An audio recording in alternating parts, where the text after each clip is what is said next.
Meldrum, Meldrum's Monster Garage, and we finally made it home from the Piston Power Show 2022 Cleveland Autorama. And I can't tell you how fantastic it was to be out there and see people. Apparently they had a record crowd out there at the Piston Power Show. I heard that on 237, which is the road that goes by the IX Center, it was so crowded on that road, it was taking people an hour and 10 minutes to get into the show on Saturday. I heard people were actually missing their flights because it was taking so long to actually get into the airport there. So, wow, what a great time. Steve Legursky and his crew did a fantastic job out there. My tip of the hat to all those guys. I tell you, they did a great job. The Northern Ohio Chevelle Club had another award-winning display. I thought it was fantastic. We even took a little cashola home to put in our coffers for next year. And I got my sweetheart home here in the convertible. This was a sign that the gals made up. Grafton, 38 miles. Everybody in the display had a sign and on how far it took for you to get to Cleveland, because our theme was all roads lead to Cleveland, with the center of the display having the Ohio Turnpike booth with me and Joe talking to people all weekend long. So yeah, it was great. I mean, everybody in the I want to say everybody, almost everybody in the display got awards. Mr. Meldrum here made a goof when I filled out my display card. Apparently I signed up for the ISCA version of the show, which are like the high-end show cars. I didn't mean to sign this car up for that. It's definitely a driven car, but that's what the little I indicates. And I had somebody come by and say, Mark, why weren't you at the awards ceremony on Saturday? You actually won an award. And well, I goofed that up. So I contacted Steve Legursky. He's gonna take care of me. He's gone on a little well-deserved vacation, and he told me to get a hold of him when he gets back, and he'll take care of me. So much for that. Couple other things, but first, enjoy the rest of the show. Good morning from the Piston Power Show in Cleveland, Ohio, and here's Ron Thompson, 66 Chevelle. He's over here with his other buddies, but he's a club member, and beautiful car, and it's really come along over the last couple of years. So nice job, Ron. So we'll try to give you a little more of what's going on at the Piston Power Show this morning. We got Cleveland Power and Performance, and this is where I got the LS motor that we put in my 66 Chevelle. And when I brought that LS motor home, it was pretty much like this. It was on the pallet and had the steering wheel and gas tank and battery and everything you needed to start up. So these guys do a great job of getting the engine ready to go into a new home. I always like this patina look. Very cool. Some people have to work hard at it. Usually I pick up projects that already have nice patina on it, and I don't even have to work hard on it. But this is it's a rust-free car. It's all just painted on there and looking cool. I always love when you see like a dual display here. So a beautiful motorcycle, color match to this nice little Dodge wagon, and nice little utility vehicle here from 1964. Same year I was born. They even had the world-renowned farm truck here, which is pretty cool. And the guys were over there signing autographs, and had a nice little Cadillac next to that. I had that in a previous picture. But these are about the only superstars I've seen at the show this year. Usually it was really fun back in the day.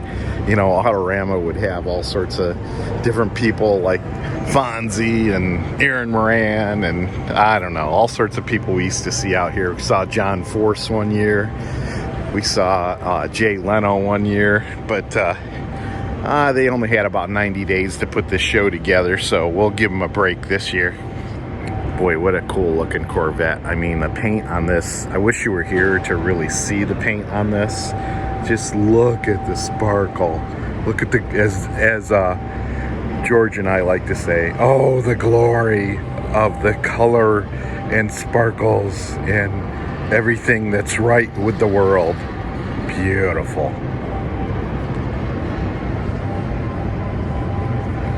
I mean, you talk about glory. Look at this. This is Americana, 1961 Cadillac. And look at the fins on this. Would you just look at it?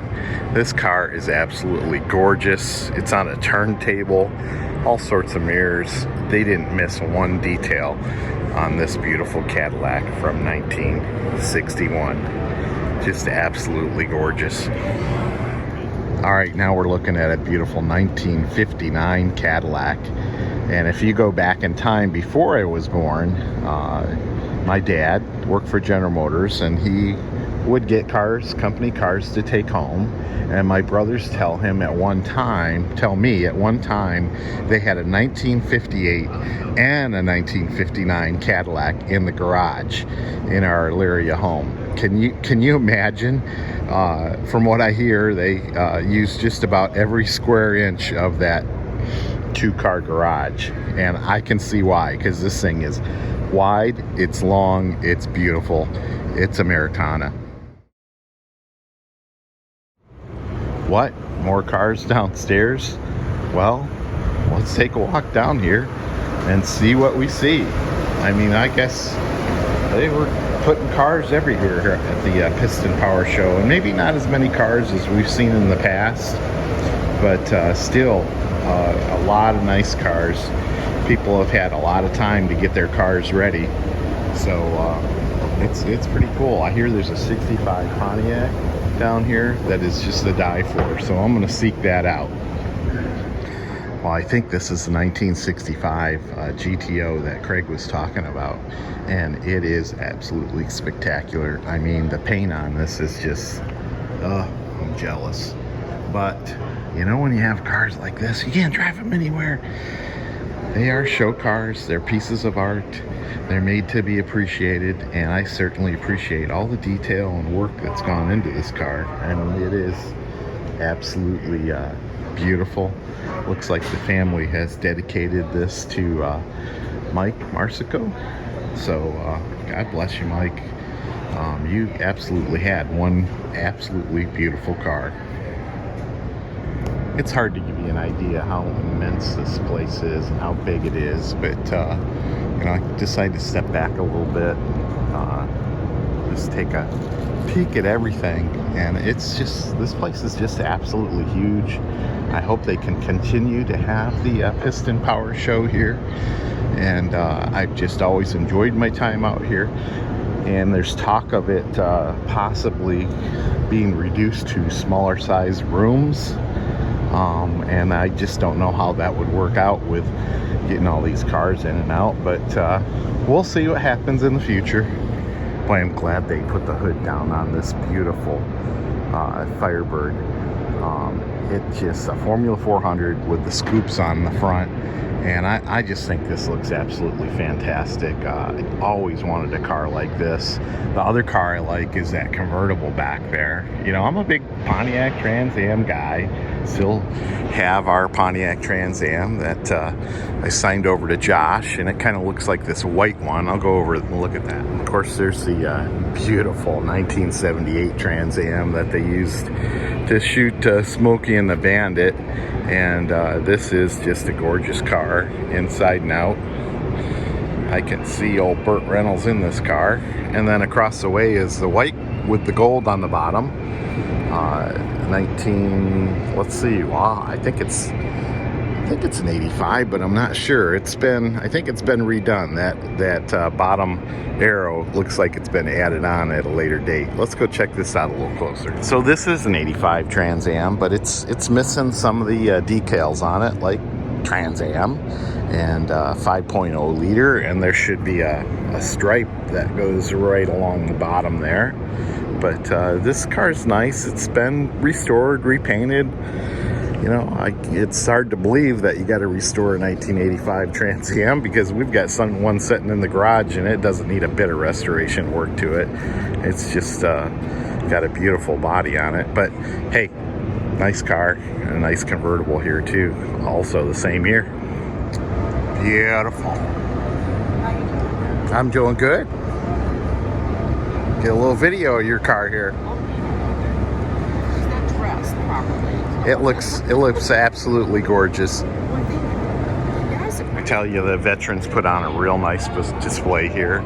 They've even got area where you can walk through and see some memorabilia in that trailer. And then of course they got some of the big hardware that they have. Look at this, a mobile machining center. Now, is that something else or what? Just get out right on the battlefield and do some machining. Very impressive, and I love this Jeep. Needs a body, but it looks great. Just a fantastic display that these guys have put on this year. Really impressive. I tell you, I might try to get this mobile machining center out to Moen so we can make a few faucet parts. You know, before Moen, company I work for, got into business, they actually made ammunitions for the war effort right there in Elyria, Ohio. Bet you didn't know that. And how's this for a tank?